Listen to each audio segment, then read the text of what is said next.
She was so close. She was almost there, that close. And she got it wrong.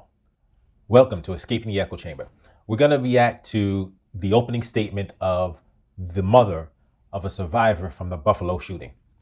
Her son was in the Buffalo shooting, and she went in front of Congress, testified, and I want to talk about her opening statement because she said some things that were some fire, but she fell short, and she was so close. So let's look at her opening statement, and we're going to break it down.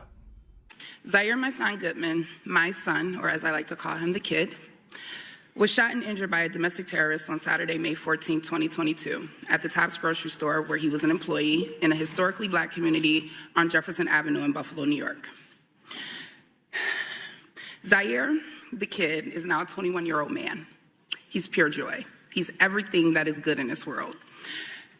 And as I sit here before you today, I can hear my son telling me to stop being extra and get to the point.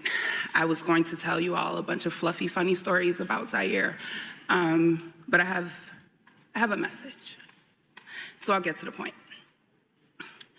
As Director of Diversity and Inclusion with New York State Senator Tim Kennedy's office, stories of gun violence and racism are all too familiar, but now these stories are Zaire stories. These problems literally knocked on my front door. These are issues that as a country we do not like to openly discuss. Well, in terms of gun violence, they love discussing that. In terms of racism, specifically anti-Black racism, yeah, they definitely do not want to talk about it. And in fact, you will, to even hear them use the words anti-Black racism, you won't hear them even talk about that word. They hate talking about that. Domestic terrorism exists in this country for 3 reasons. America is inherently violent. This is who we are as a nation. This is one of the truest statements that I've ever heard made about this, because people will say, oh, there's no cause for violence. Oh, violence doesn't solve anything. Oh, how can this happen in America? Oh, why is this happening? They'll blame it on guns. But they fail to realize how violent, regardless of what weapons are used, how violent this country is. And if you fail to realize that, if you fail to grasp that, you're never actually going to solve the problems. You're never ever going to solve the problems if you fail to realize how, to its core, how deeply, fundamentally violent this country is. The very existence of this country was founded on violence, hate, and racism, with the near annihilation of my Native brothers and sisters. My ancestors, brought to America through the slave trade, were the first currency of America. Let me say that again for the people in the back. My ancestors, the first currency of America, were stripped of their heritage and culture, separated from their families, bargained for on auction blocks, sold, beaten, raped, and lynched. Yet I continuously hear after every mass shooting that this is not who we are as Americans and as a nation. Hear me clearly. This is exactly who we are. You will see so many people be triggered by that statement she made, but it's true. It's bitter. It's a bitter pill to swallow, but it's true. People do not want to acknowledge the reality of what this country is about and how deep these currents still run in this country. This man that did this was 18 years old. 18 years old. It's as American as apple pie, and the undercurrent remains. We may not see it, but it's still there and thriving. This anti-Black hatred continues to persist, thrive, and grow in this country. Education. Majority of what I have learned about African American history, I did not learn until I went to college, and I had to choose those classes. Why is that? Why is African American history not a part of American history? African Americans built this country from the ground up. This is what I'm talking about, how close she is. She's so close because she understands that this history wasn't taught in the schools. She had to learn it in secondary education. But then she asked the question. Why wasn't this taught to me? But she already answered the question, and she didn't even make the connection. She didn't even appear to make the connection as to why. She just finished talking about how fundamental to America anti-Black hatred is. And yet you're asking the question, why isn't Black history being taught in schools? My ancestors' blood is embedded in the soil. We have to change the curriculum in schools across the country so that we may adequately educate our children. Reading about history is crucial to the future of this country. Learning about other cultures, ethnicities, and religions in schools should not be something that is up for debate. We cannot continue to whitewash education, creating generations of children to believe that one race of people are better than the other. Now, I agree that it would be helpful for white kids to learn about Black history, to be exposed to Blackness, and understand. However, you've got to realize this is ultimately going to be their parents' decision. And clearly, if you look at what's happening in America right now, there are a lot of white parents who will fight tooth and nail so that their kids aren't exposed to that. They don't want their kids to know about Black history. They don't want their kids to understand what Black people, or to have the empathy for Black people. That's why, while I agree that it would be a positive thing, it's not something that can or should be forced on anybody. We have to make sure our kids know the truth. We have to make sure our kids are educated. We have to make sure our kids are rooted in the truth of their Blackness and of the war against Blackness, so that they can see the world as it truly is, not as we may wish it would be. Our differences should make us curious, not angry. At the end of the day, I bleed, you bleed. We are all human. That awful day that will now be a part of the history books, hopefully, let us not forget to add that horrific day to the curriculum that we teach our children. Guns. The 18-year-old terrorist who stormed into my community armed with an AR-15, killing 10 people and injuring 3 others, received a shotgun from his parents for his 16th birthday. For Zaire's 16th birthday, I bought him a few video games, some headphones, a pizza, and a cake. We are not the same. When I first heard her make that statement, I was like, don't you get it? Like, don't you see? Yes, okay, this kid, for his 16th birthday, he got a shotgun for his 16th birthday. Knowing what you know about this country, you said you got your son video games. Like, you've already stated what you know about this country, about the fundamental nature of this country, about this undercurrent that's like hidden underneath the surface that exists. You know this, and yet you are saying you just prepared your kid for fun and games. You left your son unprepared for what's actually happening. And this is not to criticize you or to demonize you. This is to say, this should be, I'm yelling this from the rooftops. Like, we have to pay attention. We see that the threat exists. We see that we are the target of this threat. We are in danger. And then our reaction to that is just completely different. It's just completely not logically connected to everything we've acknowledged is existing. They're preparing their kids for war. After hundreds of years, why aren't we preparing our kids for the war that's been waged against us for hundreds of years? Like you said, we're not the same. And even if you're arming, even if at his 16th birthday, you're giving your Black son guns and taking him to the range, showing him how to shoot, making sure he's prepared, we're still not the same. Because we're not going out to hunt other people. We're preparing to protect ourselves. That's it. We're being prepared to protect ourselves because we know this situation has existed for hundreds of years, and we have no reason to believe, no logical reason to believe, that everything is changed and it's just rainbows and cookies, rainbows and lollipops now. And that's why I have that right there. Because Malcolm knew.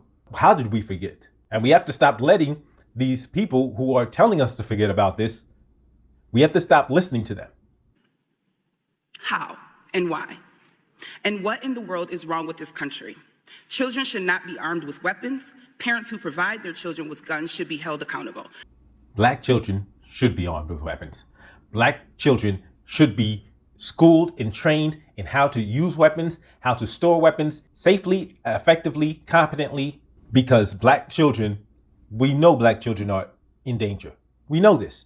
Lawmakers who continuously allow these mass shootings to continue by not passing stricter gun laws should be voted out. To the lawmakers who feel that we do not need stricter gun laws, let me paint a picture for you. My son, Zaire, has a hole in the right side of his neck, 2 on his back, and another on his left leg, caused by an exploding bullet from an AR-15. As I clean his wounds, I can feel pieces of that bullet in his back. Shrapnel will be left inside of his body for the rest of his life. Now I want you to picture that exact scenario for one of your children. This should not be your story or mine. It shouldn't be his story, but it is. It's America's story. We need to proceed accordingly. As an elected official, it is your duty to draft legislation that protects Zaire and all of the children and citizens in this country. Common sense gun laws are not about your personal feelings or beliefs. You are elected because you have been chosen and are trusted to protect us. But let me say to you here today, I do not feel protected. How could you ever feel protected in this country? How could you ever trust their protection? We've already established what the foundation of this country is. Hundreds of years of history, and expecting these people to protect us, as Malcolm said, that's insanity. How can we possibly be so naive and let the hope for a perfect case scenario to lull us to sleep and to think that, okay, yeah, we'll just sit back and trust our safety to other people who are demonstrating that they, in some cases, don't care about us, in some cases, have an absolute deep-seated hatred for us. No citizen needs an AR-15. These weapons are designed to do the most harm in the least amount of time. And on Saturday, May 14th, it took a domestic terrorist just 2 minutes to shoot and kill 10 people and injure 3 others. If after hearing from me and the other people testifying here today does not move you to act on gun laws, I invite you to my home to help me clean Zaire's wounds so that you may see up close the damage that has been caused to my son and to my community. To the families of Ruth Whitfield, Pearl Young, Catherine Massey, Hayward Patterson, Celestine Cheney, Geraldine Talley, Aaron Salter, Andre McNeil, Marcus Morrison, and Roberta Drury, I promise that their deaths will not be in vain. Zaire and I promise to use our voice to lift their names, and we will carry their spirit with us as we embark on this journey to create change. I know that their collective souls watched out for Zaire that day, and I am eternally grateful to them for that. To the east side of Buffalo, I love you. I'm speaking directly to my people, to my hood. From Bailey to Broadway to Kensington to Fillmore to Delavan to Jefferson and every street in between. Just like the potholes that we want filled in, yes, I keep it real. Together, we will continue to fill those streets with love. No matter what people say about the east side of Buffalo, we will not be broken. I was born there, raised there. I raised my son there, I still live there.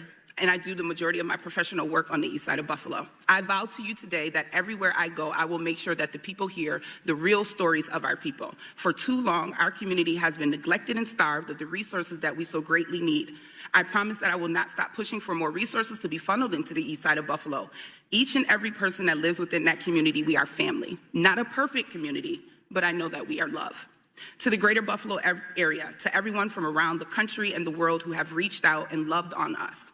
On behalf of Zaire, Zaire's father, Zaire Goodman, my mother, my father, my sisters, my brothers, and myself, we thank you.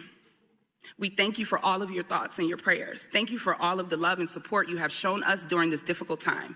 But I also say to you today, with a heart full from the outpouring of love that you also freely gave us, your thoughts and prayers are not enough.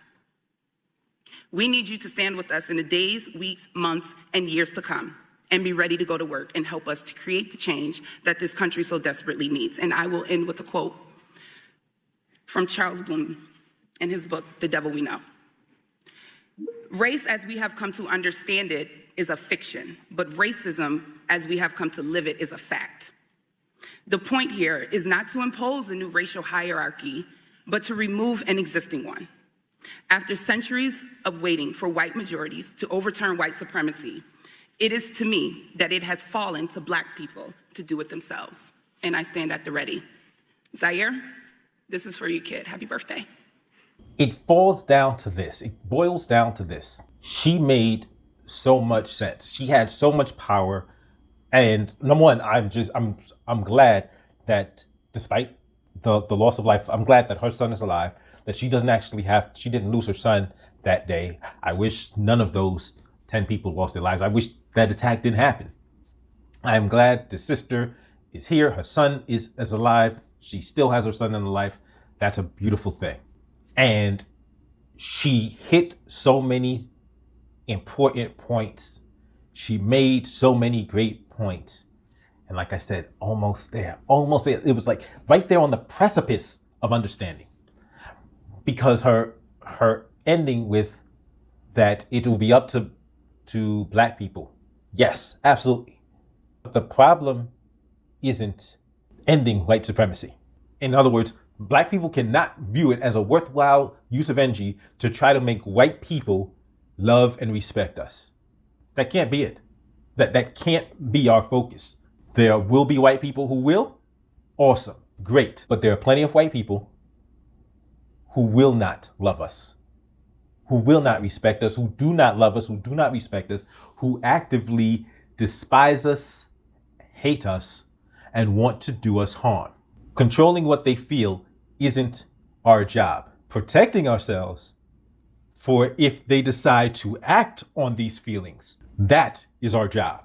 So when she says it is up to black folks, yes, it's up to black folks to protect ourselves against this anti-black hatred. That's our job. We can put information out there for individuals who may not understand. Cool. But there's some people who fully understand what they're doing and they're going along with it, going ahead with it, full steam ahead. They do not want to be deterred. They do not want to be stopped. They want to hate us. They want to do us harm. That is what we must protect ourselves from. Because one of the things she didn't point out is we know that anti-black hatred continues to exist. We also know that there are organizations that are centered around that anti-black hatred. We also know these individuals from these organizations have infiltrated law enforcement. They've infiltrated government. And this isn't new. They've been part of government from the founding of this country. So we can't reasonably, logically, rationally expect the entities that were at the forefront of this war against blackness to be the saviors, our saviors in this war against blackness. No, help isn't coming. We've got to save ourselves. And I know it would be nice. I get the desire for white supremacy to end. It's not realistic to think that people that for hundreds of years have chosen to hate us will just decide, yeah, we're just gonna put that in the past. At this point, it is definitely not realistic. Not with everything we've seen and continue to see on a daily basis. I want to thank you for watching this video. As always, give me a thumbs up, like, share, subscribe if you have not subscribed already. But if you disagree with me, if you think, no, we have to try to change people's hearts and minds, I will say to you, go ahead and give me a thumbs down. Tell me in the comment section how we are supposed to know what is actually in other people's hearts and minds. I'll see you next time.